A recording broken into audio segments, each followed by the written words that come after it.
but it's not going to be easy. In fact, you'll have to suffer through something no mother will ever have to suffer through. And you will. And Yep. you will have that cross to bear, and you will have that sword in your heart. In?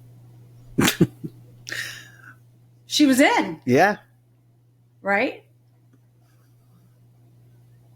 You know darn well if Gabriel or whatever guardian angel came up to us and said, hey, I'm giving back to you, but here's the deal.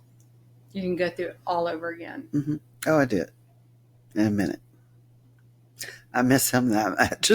You miss him, but also Yeah. that's not just miss, Tracy. That's the I love. Yeah. Because Yeah. you can't have love without suffering. Yeah. And you can't have joy without suffering. I have more joy than I've ever had in my entire life after my son died. How is that possible? It's because I've had that much suffering. Yeah.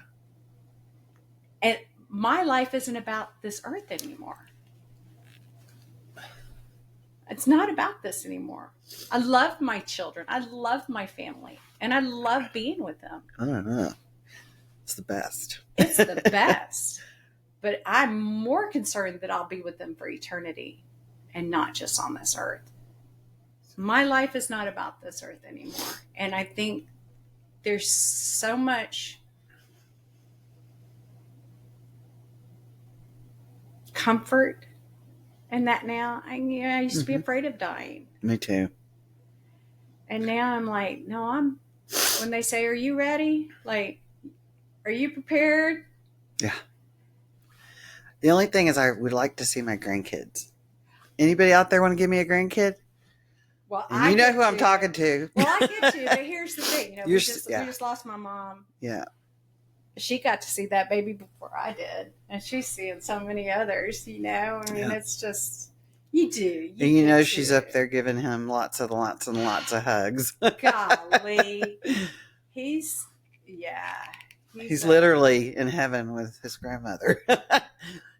I have, and he's come to me in my dreams. Me too. I've had the best dreams. He's so funny, and he'll come to me in different ages. And me too. That is crazy. I've asked him. I'm like, hey, the last time he came to me, he was a baby, and he goes, I gotta go. And I said, wait. I keep forgetting to ask you, are you in heaven? And he just got this no teeth in his mouth. He's a baby. He goes, that's so crazy. Yeah. Oh, I'd like that. Yeah, Mom, I'm in heaven. And I'm like, oh, okay. All right, you can go down. I think if I could advise anyone, it's that if you don't have that faith, if you don't have that kind of support, it's going to be much more difficult. It's going to be a lot difficult. I don't know how people do it. I can't depend on my heart or myself. I needed God someone to talk to, someone to pray to, someone to hold my hand in times where it was dark for 5 years. Mm-hmm. Those first 5 years, I was like, this is dark. This is year 5 for me, and it hit me pretty hard. Well, what kind of, it was a dream. He came to me in a dream. I have the t-shirt upstairs that he was wearing. I could feel him. It was so real. And I've told this story before, but he just hugged me so, I could feel him. He hugged me so tight and he said, Mom, I love you. I miss you. And I'm okay. And then I was like, I woke up, I was in business in San Antonio. I woke up and I was like crying, and I immediately texted my mom and my sisters. I said, I just had the most beautiful dream. Chase came to me and, I explained what I just said. I said, I think I'm going to be okay. And of course they're probably bawling. Yeah. Because Kelly, especially, she was my confidant. I could tell her anything or say anything. And she said, Tracy, I was so worried I was never going to get you back. she goes, she's never going to be the same, and that hurt to think that my sister was that worried about me because I was hurting her in return, because, I've told this too, Chase was just the favorite. It's just how, I came home from the hospital to my mom because my ex had left the day he was due to be born.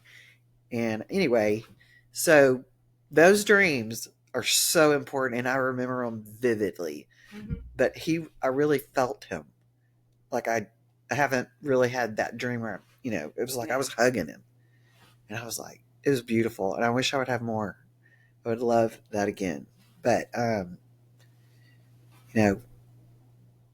I just, we might tear up and cry a little bit, but for the most part, the grief process, like it changes, it changes. And, I'm 17 years in, but I'm, yeah. Everything's going to be. Well, I mean, we're good. The first year, obviously, I think I got lucky in that it was COVID, so I never had to go anywhere. Right, and you didn't have to go to the grocery store where you're going to run into somebody. I could stay on my road, right, and not talk to anyone for 2 years. Yeah, it really was.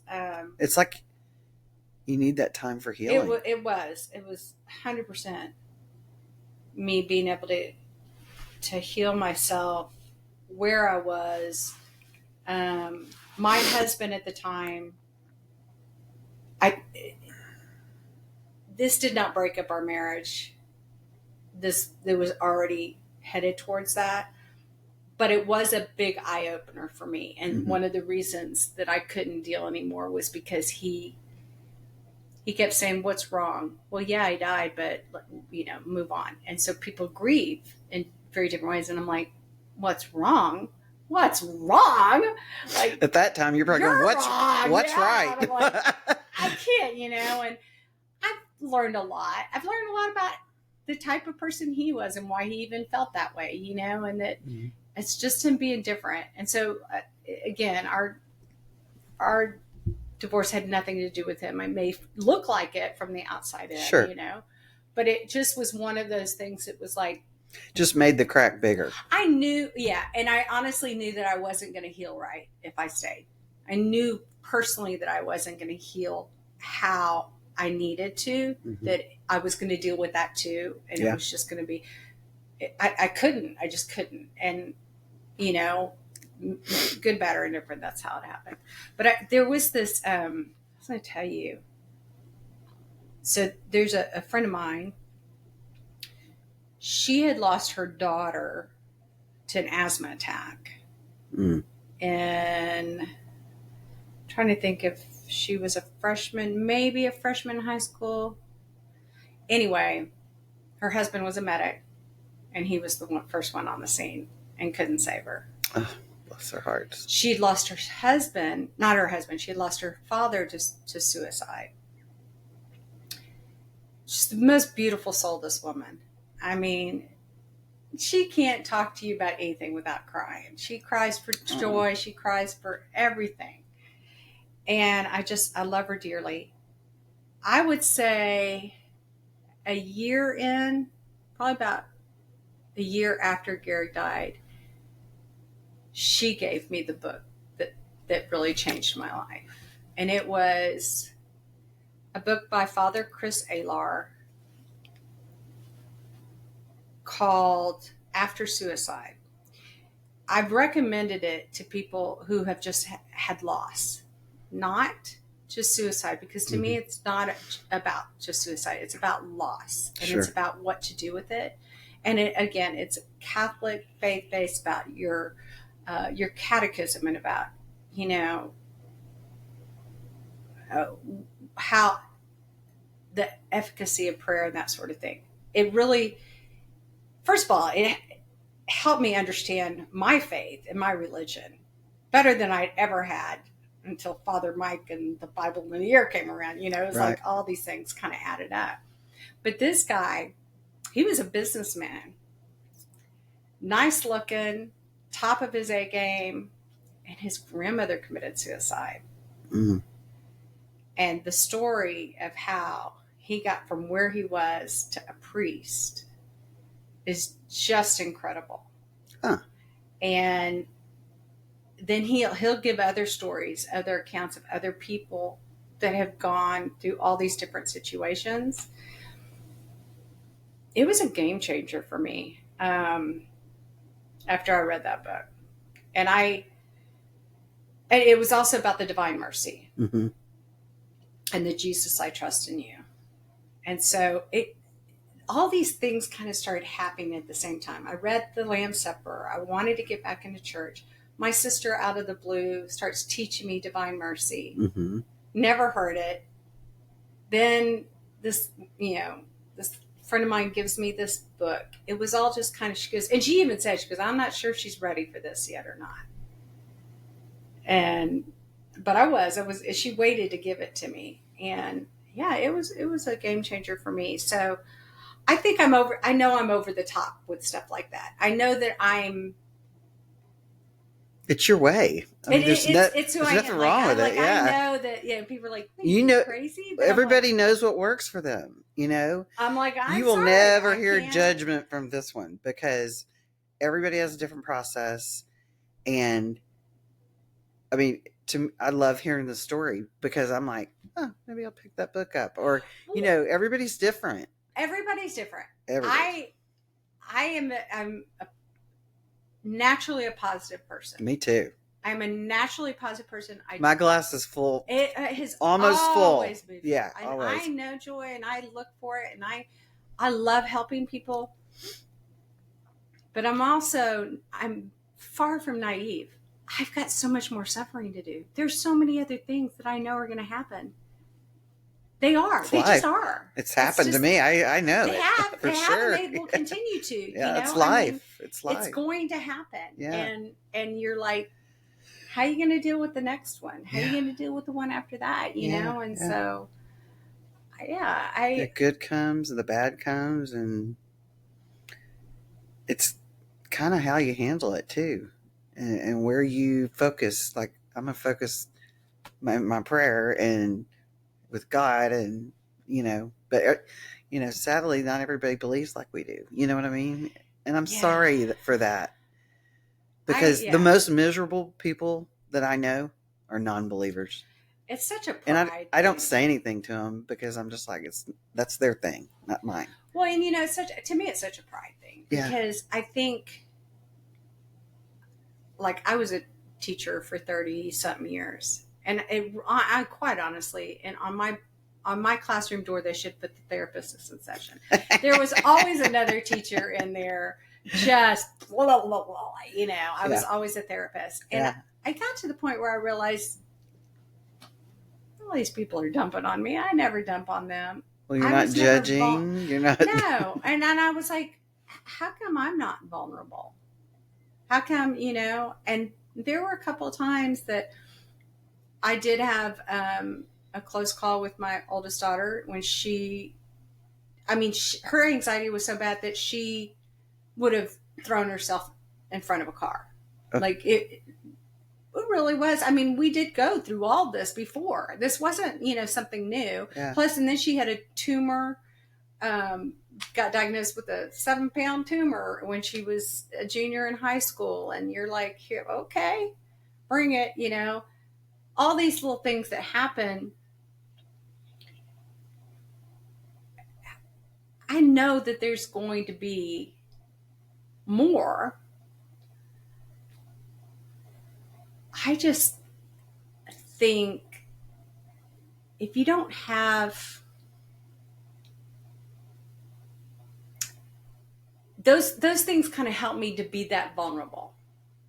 They allow me to fall apart and rely on someone. Mm-hmm. I wasn't good at that. I wasn't good. I was very stoic. If things were bad for any reason, I kept that to myself, but I'd listen to everybody else's crap. Yeah. And boy, I was the first one to give advice. But then I'd fall apart and I'd be like, you people can't help me. I was very, hard to be vulnerable. Well, this took care of it. Yeah, it does. Humbles you real fast.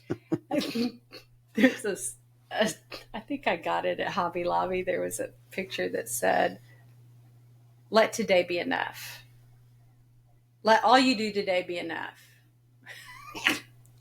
And I got it. I bought it and I put it in my bedroom. It's the first thing that I look at. Because I remember my therapist telling me, if all you do is get out of bed and make a drink for yourself, that's enough. I'm like, I got this. Baby steps. I got this. And I kept that forever, you know. One day, just recently, my brother-in-law comes walking in my room and he looks at that sign. He goes, "It's the dumbest shit I've ever heard."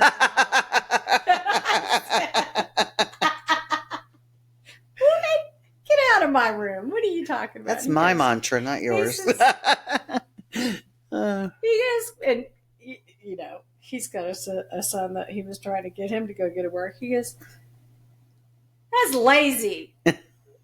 Be enough. Get your butt out of bed and go do something for a living. And I started dying laughing because when you look at it from that perspective, it's like, let just today. Yeah, there's two ways you can look at that. I was like, I said, well, just so you know, back when I bought it. Yeah, I was going through something. I could barely get out of bed, dude. So I did. I took it down finally, and I got me a new picture. I think it's a little pig. So how do you think you manage things day to day, that things that help you, you know, besides prayer or whatever? Is there any routines that you... Well, I think that just right there, routine. Yeah. I think I need structure. Yeah. I think if you need to set your alarm, you set your alarm. Yeah. If you need to put your makeup on, you put your makeup on. Yeah. That you say, I need to daylight, get out. Yeah. Go to Starbucks. Go to somewhere to sit that's different than your house. Yeah. You exercise for me too. Exercise is huge, and I mean not like... I'm not talking balls to the wall. Just walk. Get your move. And music. Yeah. Oh, yes. Music is so therapeutic. Music. Me too. And you know, if you're... I can put myself in a really good trance with that sad music, and I'm like, oh yeah. And then I'm like, oh, turn it off, Shelley. Come on, let's get Cool in the Gang on or something. The music that we played at Chase's funeral, there was like 5 songs. Not his funeral, like the visitation thing. I would listen to it over and over and over. And finally, I was like, stop this madness. Yeah. Because they're sad. Yeah.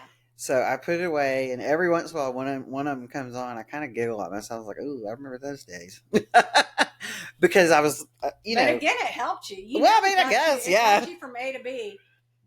I mean, or if I was, you know, I was purging tears as I was trying to. Oh, you really, and you do. Oh yeah. Yeah, and you do. Because there were, you know how it is. There's days where you just like cry all day, and there's days you don't cry. But yeah, I mean, back then I'm not like that. What is it like? They said it's like a little marble that's just in there, and then you never know when that marble is going to be like this size. Yeah. Or this size or this size, and you can't explain that to anyone. You don't ever know what's going to hit you. It's going to be like that. Yeah. Yeah, yeah. Just never. And it could be a song. It could be. Yeah. It could be anything. A thought. Anything that does it to you.